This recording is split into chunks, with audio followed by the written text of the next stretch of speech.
Hello everybody, what's up? OCD Mikey, Hi-Fi Guy here for another edition of The Mikey Show. And today I am going to talk to you about measurements and what they're good for and what they're not good for and what do they mean.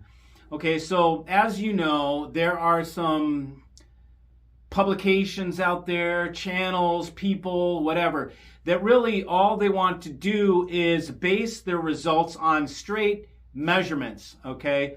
And they claim that by having perfect measurements, you get perfect sound. Well, to coin one excellent audio engineer that I know, there is no recipe for good sound. Okay, and what he meant by that is there is no, actually he said there is no mathematical formula. There's no formula for good sound. You can't create it. If we knew the formula for good sound, everything would have that formula and we would have good sound out of everything. But unfortunately, there is no formula. There is no recipe. There is no mathematical equation for good sound. And simply eliminating distortion and eliminating off-phase response or off-axis response and phase coherence and all that kind of shit. Like, look, you can chase after that your whole life. And I think you will find that sometimes people just don't give a shit about your damn measurements. You know, there are certain manufacturers that are out there and they get these little pockets of followers. You know, I can think of one that was great, which was Thiel. Okay, Thiel was a great speaker. Peter Thiel made great speakers. They were very unforgiving. And he was really after a certain, you know, a lot of, they have a certain, whatever you'd call it, like prime directive, right? Low distortion could be one, or phase coherence, you know, which is one for, I think Vandersteen really has a phase coherence thing or principle or whatever. You'll get some people that totally follow that one brand, okay? And they will think, man, this is the best thing that ever existed. On the other hand, you might get some people that just don't think so. Otherwise, you know, Vandersteen would be like the only thing that sold, right? If it was clearly better than everything else, and everything else sucked except for Vandersteen, then that would sell. Or if it was, you know, another brand, Peter Thiel's stuff, Thiel, you know, any brand. You could pick any brand. Everybody has a different thing that they go for. You have to realize these are all just recipes, okay? Everybody is a chef. Every designer, every company is a different brand of sauce or whatever you want to call it, different dish, if you will. Some people like Cajun food. Some people will tell you Cajun food is the best. It's French mixed with Creole and it's the best thing you've ever had. Some people may be like, I can't stand black pepper. It throws the flavor off. It's too strong. I can't taste the meat. All I taste is the seasoning.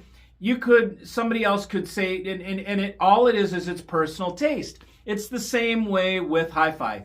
This is personal taste. It has nothing to do with if your damn measurements are accurate or if they're right or if it causes less distortion. I have heard some things that have the lowest distortion spec that I've ever heard that are absolutely sterile and dry sounding. They do not sound natural. Sometimes in companies' zeal to be perfect from a measurement standpoint, they engineer the soul right out of the product.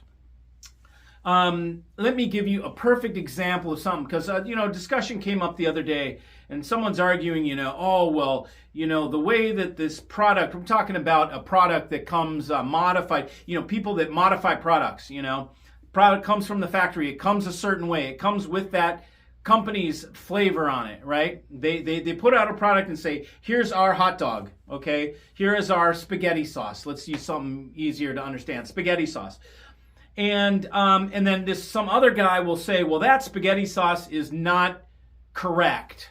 You know, I'm the guy that does spaghetti sauce correct, and that chef does it incorrect.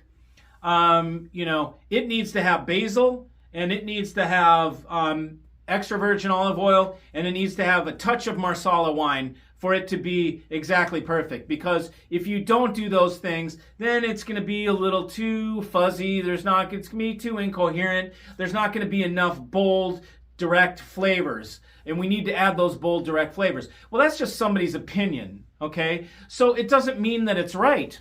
You have to understand, as the end user, the person that consumes this ishkabibble, okay? So as my mom used to call it, ishkabibble, which is like just bullshit, right? Hot air, me included, okay? I'm giving you ishkabibble right now. This is my spiel, okay? So either you have to realize this is my view. What I'm giving you is my perception on something.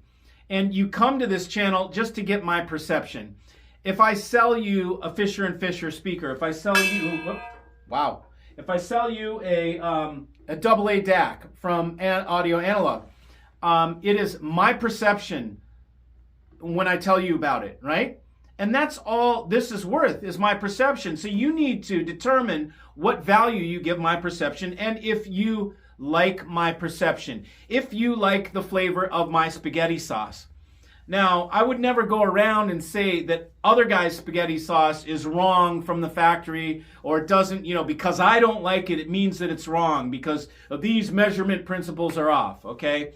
And you might encounter people that try and use the science, if you will, to make something correct. And nothing could be further from the truth. This world is based on perception. It is based on individual likes and dislikes, and it's very subjective, right?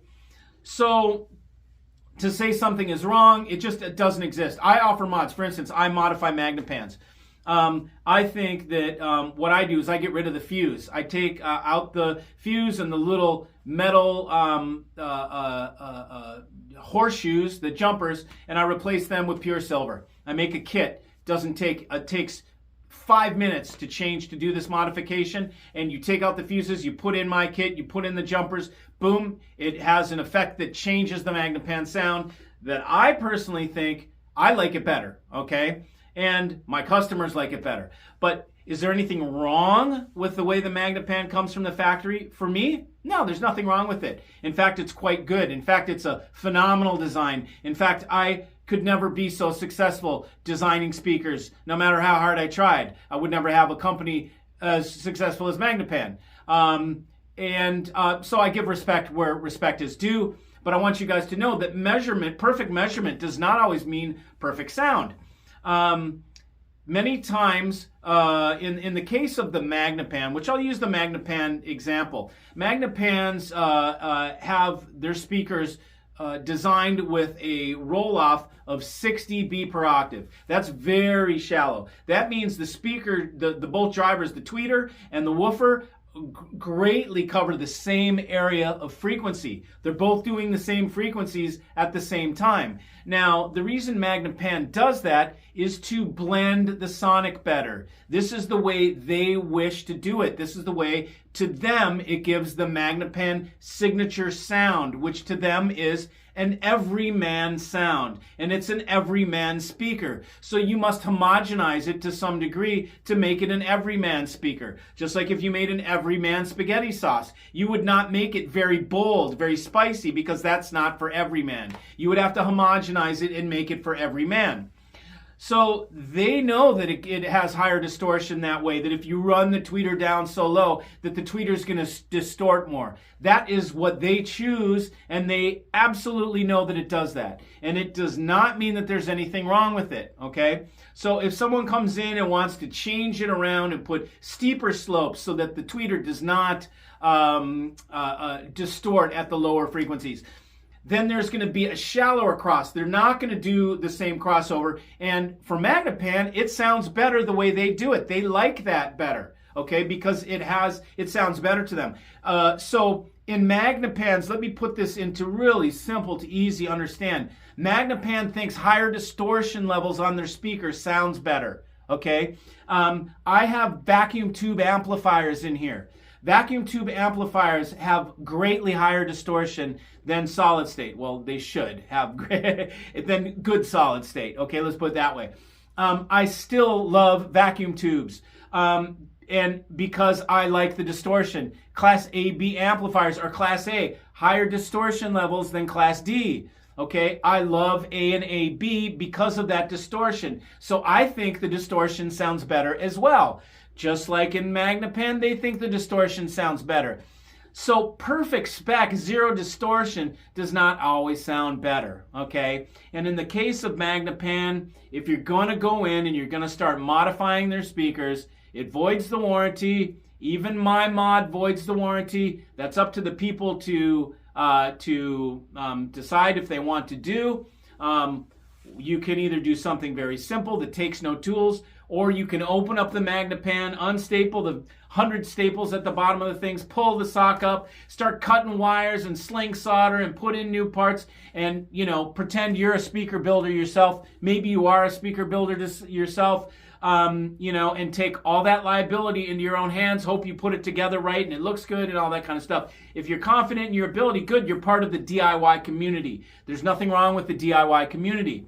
But the DIY community is just that. It's a DIY community. There's a reason why the DIY community does not have speakers that sell like Wilson's do, that sell like Magico does, because DIY isn't able to create something that is worthy of manufacture on any sort of a grand scale.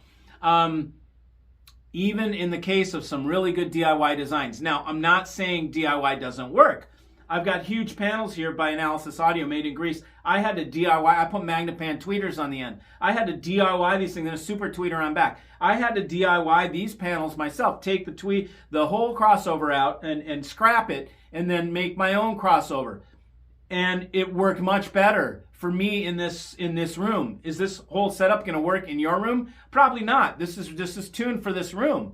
So you know, all these things are little differences that, you know, there's nothing wrong with DIY, but I think there's, you know, people need to be aware that if you're buying something and you're buying for spec, we call it specsmanship.